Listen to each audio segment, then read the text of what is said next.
Assalamualaikum warahmatullahi wabarakatuh. Perkenalkan, nama saya Dayaka Puspita dari kelas Agribisnis D dengan NIM 21032111000102. Di sini saya akan memaparkan hasil mini riset saya yang berjudul Analisis Kelayakan Usaha Tani Padi Sawah Studi Kasus Desa Sumberagung, Kecamatan Wates, Kabupaten Kediri. Pendahuluan. Desa Sumberagung merupakan salah satu desa yang berada di Kabupaten Kediri yang memiliki lahan sawah yang luas dan subur, yang dimanfaatkan oleh masyarakat setempat sebagai mata pencaharian utama mereka, yaitu petani padi. Meskipun tingkat produksi padi sawah di Desa Sumberagung tinggi, petani tetap saja menghadapi kendala seperti kurangnya informasi mengenai pengeluaran biaya input dan pendapatan yang diperoleh, kurangnya akan penyuluhan pertanian, cuaca yang sering hujan yang meningkatkan risiko hama dan penyakit, serta kesulitan dalam memperoleh modal. Penelitian ini dilakukan bertujuan untuk menganalisis pendapatan dan mengetahui tingkat kelayakan usaha tani padi sawah di Desa Sumberagung, Kecamatan Wates, Kabupaten Kediri. Gambaran umum. Yang pertama yaitu kondisi usaha tani. Penelitian dilakukan di Desa Sumberagung, Kecamatan Wates, Kabupaten Kediri. Padi yang diteliti milik seorang petani di Desa Sumberagung yang bernama Bapak Eko Purwanto. Bapak Eko Purwanto melakukan penanaman dengan metode yang tradisional dengan luas lahan sebesar 1 hektar. Dalam setahun, dia bisa menanam padi hingga 3 hingga 4 kali dengan hasil yang baik. Benih yang digunakan adalah jenis 64 Super dan pupuk yang diperoleh melalui keanggotaan Poktan dan dibeli jika ada kurangnya.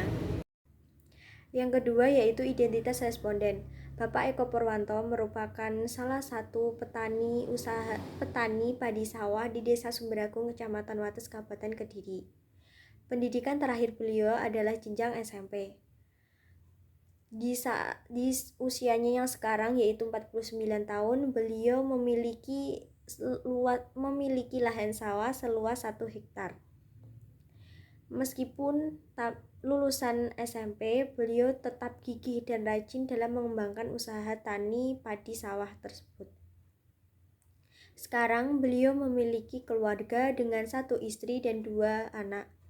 Lahan sawah yang ia miliki adalah milik pribadi. Dengan pengalamannya sebagai buruh tani, Bapak Eko Purwanto mampu mengelola usaha tani padi sawahnya dengan baik. Hasil dan pembahasan. Yang pertama yaitu analisis kelayakan usaha tani.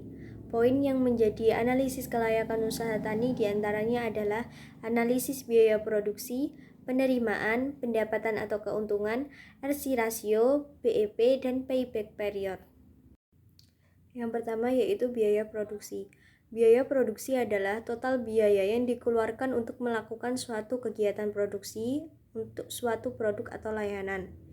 Biaya produksi terdiri dari biaya variabel dan biaya tetap.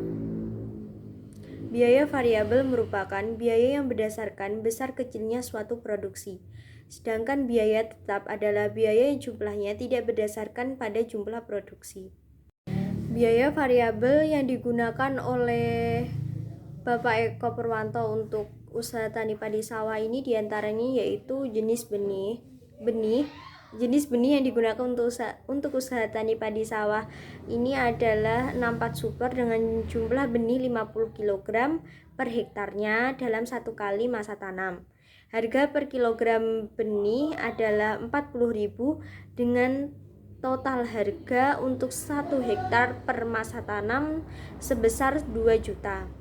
Pupuk yang digunakan dalam usaha tani padi sawah ini ada 2 jenis, yaitu pupuk urea dan pupuk Ponska, yang masing-masing beratnya sebesar 5 kg.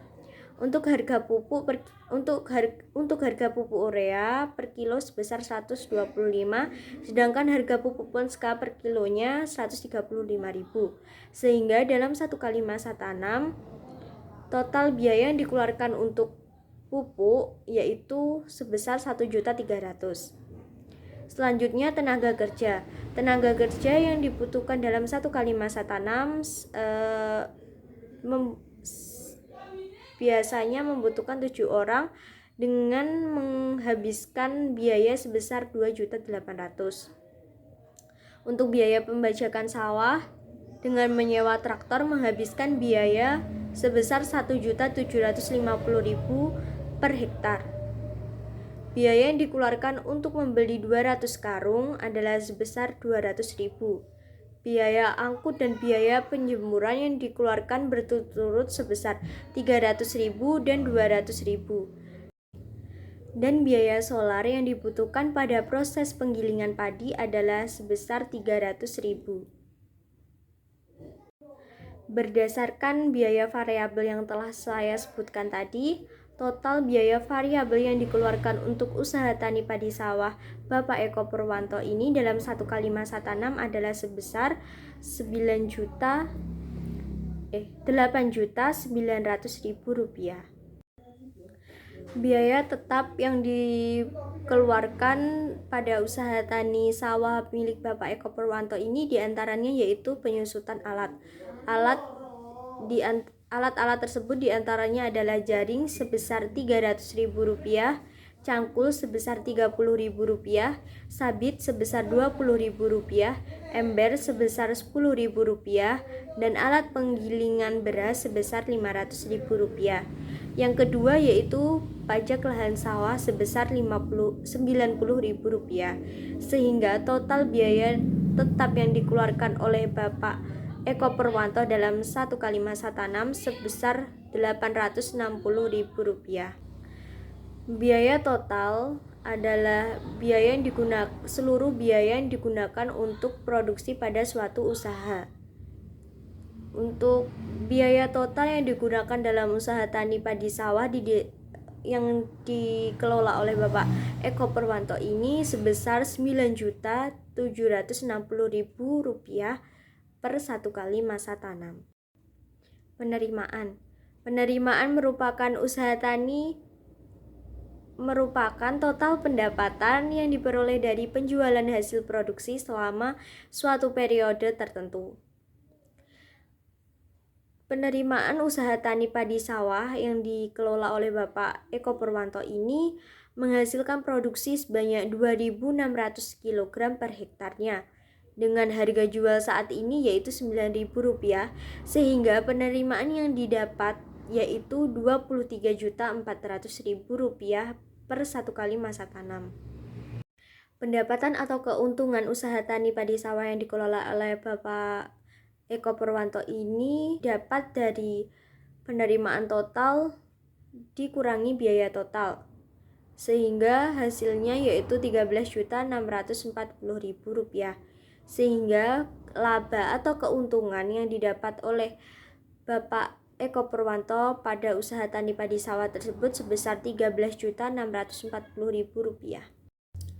ROC ratio atau return on cost merupakan alat analisis yang digunakan untuk menguji sejauh mana nilai rupiah yang digunakan dalam usaha tani padi berkontribusi terhadap penerimaan yang diperoleh. Rumus dari perhitungan ROC ratio ini yaitu penerimaan dibagi biaya total. Dan dari perhitungan ROC ratio pada usaha tani padi sawah di Desa Sumberagung yang dikelola oleh Bapak Eko Purwanto ini menghasilkan nilai 2,39, yang mana artinya 2,39 lebih besar dari 1, maka setiap pengeluaran Rp1 usaha tani padi sawah yang dimiliki oleh Bapak Eko Purwanto ini akan menghasilkan penerimaan bersih sebesar Rp2,39. Break even point. Ada 2 break even point dalam perhitungan ini, yaitu yang pertama BEP penerimaan.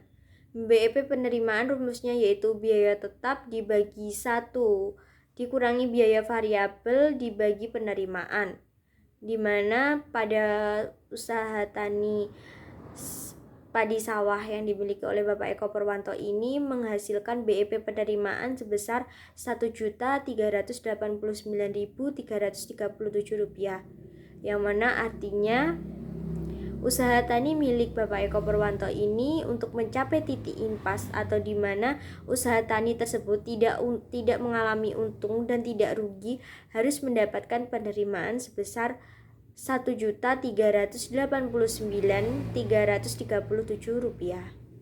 BEP harga rumusnya yaitu biaya total dibagi jumlah produksi beras. Untuk biaya total yaitu 9.760.000 dan jumlah produksinya 2.600 sehingga menghasilkan BEP harga sebesar Rp3.753,84 per kilonya. Maka artinya output yang dihasilkan usaha tani padi sawah milik Bapak Eko Purwanto ini mencapai titik impas atau di mana usaha tani tersebut tidak untung atau tidak rugi harus menjual output dalam harga sebesar Rp3.753,84 per kilonya. Jika harga yang dibanderol lebih rendah, maka usaha tani tersebut akan mengalami kerugian. Payback period.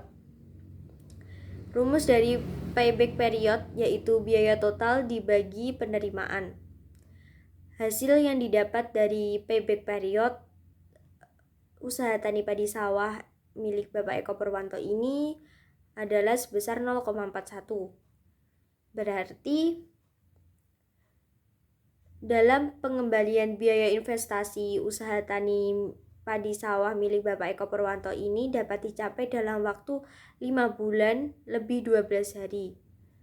Maka modal tersebut dalam waktu 5 bulan 12 hari tersebut modal akan kembali.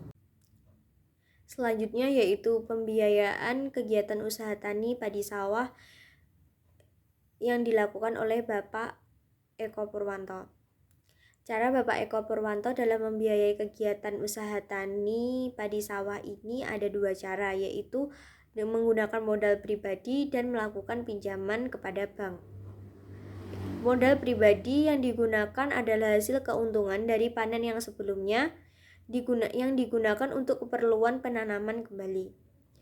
Sedangkan untuk melakukan pinjaman ke bank, Bapak Eko Purwanto melakukan pinjaman ke Bank BRI dengan memanfaatkan program KUR yang disediakan oleh bank tersebut. Dengan menjadi nasabah KUR, Bapak Eko Purwanto dapat dengan mudah mendapatkan modal yang diperlukan. Selanjutnya yaitu kendala terhadap pembiayaan kegiatan usaha tani. Kendala yang dihadapi oleh Bapak Eko Purwanto dalam membiayai kegiatan usaha tani tersebut yang pertama adalah keterbatasan modal dan yang kedua yaitu rumitnya proses peminjaman modal ke bank. Keterbatasan modal tersebut mengakibatkan beliau harus melakukan pinjaman ke bank. Sedangkan proses peminjaman bank yang sulit dan lama, apalagi jika menggunakan program KUR harus mengikuti proses yang panjang. Jika tidak ada program KUR, maka bunga yang didapat akan tinggi. Strategi yang dapat dilakukan oleh Bapak Eko Purwanto dalam mengatasi kendala pembiayaan usaha tani tersebut. Yang pertama yaitu di mana hasil panen tersebut tidak semuanya dijadikan beras. Adapun dari sebagian padi tersebut dijadikan benih untuk kembali ditanam, sehingga hal tersebut dapat menekan biaya produksi usaha tani padi sawah miliknya. Selain itu, Bapak Eko Purwanto juga dapat mengandalkan pinjaman dari koperasi. Jadi, Bapak Eko Purwanto tidak hanya mengandalkan dari bank saja. Banyak koperasi yang menyediakan pinjaman dengan bunga yang rendah dan proses yang tidak rumit. Strategi lainnya yang dapat dilakukan oleh Bapak Eko Purwanto dalam mengatasi kendala pembiayaan usaha tani padi sawah yaitu dengan mengikuti pelatihan dan penyuluhan yang sehingga dapat memberikan mereka pengetahuan dan akses terhadap alternatif pembiayaan usaha tani. Selain itu, mereka juga bisa bergabung dengan kelompok tani yang ada sehingga dapat saling membantu dan mendukung dalam pembiayaan kegiatan usaha tani. Selanjutnya yaitu identifikasi resiko kegiatan usaha tani padi sawah. Resiko kegiatan usaha tani padi sawah diantaranya ada resiko lingkungan dan cuaca, resiko teknologi, dan resiko fluktuasi harga. Yang pertama yaitu resiko lingkungan dan cuaca, di mana cuaca yang tak menentu dan terkadang ada perubahan cuaca yang ekstrim dapat menurunkan hasil produksi padi sawah tersebut. Ketika musim kemarau biasanya terjadi kekeringan, sedangkan saat musim penghujan tanaman padi mengalami pembusukan karena lahannya yang terus basah. Selain itu juga hama, tikus dan burung yang merusak tanaman padi dapat menyebabkan produksi padi menurun. Resiko teknologi yang dihadapi oleh Bapak Eko Purwanto ini, di mana Bapak Eko Purwanto masih menggunakan cara tradisional. Bapak Eko Purwanto masih mengandalkan tenaga kerja manusia dari proses penanaman hingga pemanenan, sehingga beliau harus mengeluarkan biaya yang lebih besar juga. Kemudian resiko fluktuasi harga beras di pasaran. Perubahan harga beras di pasaran juga akan mempengaruhi pendapatan Bapak Eko Purwanto. Selanjutnya yaitu cara untuk mengatasi resiko dalam kegiatan usaha tani padi sawah. Yang pertama yaitu dengan melakukan diversifikasi usaha dengan menanam tanaman lain yang tahan terhadap kondisi cuaca ekstrim. Selain itu, dengan penerapan teknik pengairan yang efisien sehingga penggunaan sistem irigasi yang baik dapat membantu mengatasi risiko kekeringan dan kelebihan air. Penggunaan metode pertanian organik atau integrasi tanaman dan hewan juga dapat membantu mengendalikan serangan hama dan penyakit pada tanaman. Sedangkan untuk mengatasi risiko fluktuasi harga beras di pasaran, Bapak Eko Purwanto harus dapat menjalin kerjasama dengan kelompok tani atau koperasi sehingga mereka dapat melakukan penjualan secara bersama-sama dan memperoleh kekuatan tawar-menawar dengan harga yang lebih baik. Selain itu juga Bapak Eko Purwanto dapat meningkatkan kualitas hasil panen dengan melakukan pemeliharaan tanaman yang baik, penggunaan pupuk yang benar dan pestisida yang tepat, serta pemilihan varietas padi yang unggul. Selanjutnya yaitu kelebihan dan kekurangan program asuransi yang disediakan oleh pemerintah. Kelebihan dari program asuransi tersebut diantaranya yaitu memberikan perlindungan finansial bagi petani padi sawah terhadap risiko kerugian akibat bencana alam, serangan hama, dan penyakit tanaman. Dengan adanya asuransi tersebut, petani dapat merasa lebih aman dan terjamin dalam melaksanakan kegiatan usaha taninya. Selain itu juga program asuransi pertanian dapat meningkatkan keberlanjutan usaha tani padi sawah karena petani fokus pada pengembangan produksi tanpa khawatir terhadap resiko yang mungkin terjadi. Namun, beberapa kekurangan yang perlu diperhatikan. Yang pertama yaitu ketersediaan dana dan tingginya premi. Tingginya premi tersebut menjadi kendala dalam partisipasi petani. Petani dengan keterbatasan modal mungkin kesulitan untuk membayar premi asuransi. Yang kedua yaitu akses dan informasi terkait programasi terbatas karena di daerah pedesaan. Kurangnya pemahaman dan kesadaran petani tentang manfaat asuransi serta keterbatasan akses ke lembaga yang menyediakan program tersebut dapat menghambat partisipasi. Selanjutnya yaitu prosedur klaim yang rumit. Petani mungkin menghadapi kesulitan dalam mengajukan klaim dan mendapatkan kompensasi yang seharusnya. Kegiatan kerjasama petani padi sawah. Petani padi sawah di Kabupaten Kediri melakukan berbagai kegiatan kerjasama, diantaranya yaitu dalam hal mendapatkan input produksi, petani membentuk kelompok tani atau koperasi untuk melakukan pembelian pupuk, benih, pestisida, modal secara bersama-sama. Dengan bekerja sama tersebut, petani dapat memperoleh harga yang lebih kompetitif dan mengurangi biaya produksi. Selain itu, mereka dapat berbagi pengetahuan dan pengalaman dalam penggunaan input tersebut. Selanjutnya dalam bidang pemasaran hasil produksi, petani padi sawah membentuk koperasi atau gabungan kelompok tani atau gapoktan untuk melakukan penjualan hasil panen secara bersama-sama. Mereka menjalin kerjasama dengan pedagang lokal, pengepul, atau bahkan perusahaan besar untuk memasarkan dan mendistribusikan hasil produksi mereka. Salah satu contoh perusahaan besar yang dapat dijadikan mitra adalah CV Sumber Pangan yang merupakan perusahaan penggilingan beras yang ada di Kabupaten Kediri. Perusahaan tersebut memiliki jaringan distribusi yang luas dan memiliki reputasi baik dalam pengolahan dan pemasaran produk pangan.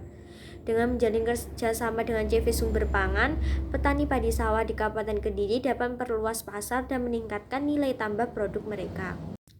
Perencanaan dalam usaha tani padi sawah. Bapak Eko Purwanto, seorang petani di Desa Sumberagung, melakukan perencanaan yang sistematis dalam usaha tani padi sawah. Beliau menganalisis potensi lahan dengan melakukan persiapan lahan, memilih varietas padi, melakukan penanaman dan pemeliharaan tanaman, serta mengelola air dengan efisien. Selain itu juga beliau memperhatikan waktu panen dan melakukan kegiatan pasca panen. Dalam pemasaran hasil panen, Bapak Eko Purwanto menjalin kerjasama dengan kelompok tani, koperasi, dan menjualnya kepada masyarakat sekitar. Kesimpulan dari mini riset yang saya buat yaitu usaha tani padi sawah milik Bapak Eko Purwanto menghasilkan penerimaan sebesar 23.400.000 dengan keuntungan sebesar 13.640.000 rupiah dalam satu kali masa tanam. ROC rasio mencapai nilai 2,39 yang menunjukkan bahwa usaha tani ini layak untuk dikembangkan. BEP penerimaan sebesar 1.389.337 dan BEP harga sebesar 3.753 per kilonya. Nilai payback period yang dihasilkan yaitu sebesar 0,41 yang artinya biaya investasi dapat kembali dalam waktu 5 bulan 12 hari. Meskipun sudah dikatakan layak untuk dikembangkan, namun usaha tani ini tetap membutuhkan perhatian yang lebih lanjut untuk menghadapi resiko yang telah diidentifikasi. Saran untuk petani padi sawah di Desa Sumberagung yaitu dapat meningkatkan pengetahuan mengenai usaha tani dengan cara mengikuti pelatihan dan penyuluhan yang dilakukan oleh Dinas Pertanian. Selain itu juga petani dapat mencoba mendaftarkan diri untuk mengikuti asuransi pertanian yang mana ada perlindungan finansial bagi petani padi sawah.